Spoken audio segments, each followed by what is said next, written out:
কল্যাণে 24 ঘন্টার ভিতরে 80% ঘুম আসে এবং শরীর দুর্বল লাগে, কাজে মন বসে না। সমস্যাটা কি করলে সমাধান পাবো?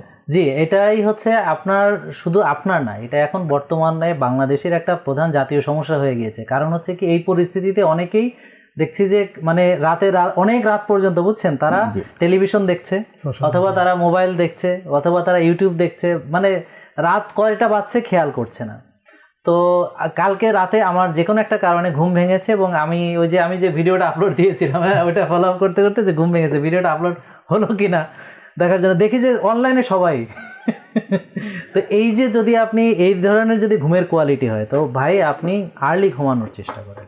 সকালে ভোরে উঠে বডিকে মেসেজ জানান যে এখন সকাল হয়েছে, ব্যায়াম করুন। হ্যাঁ, এবং আপনি যদি একদমই ব্যায়াম না করেন, তাহলে একেবারে প্রাইমারি, যেমন আজকে সকালে যে ব্যায়ামগুলো আমি দেখিয়েছি অনলাইন, সেটা দিয়ে স্টার্ট করুন। একদম সিম্পল কিছু ব্যায়াম যে কেউ করতে পারে।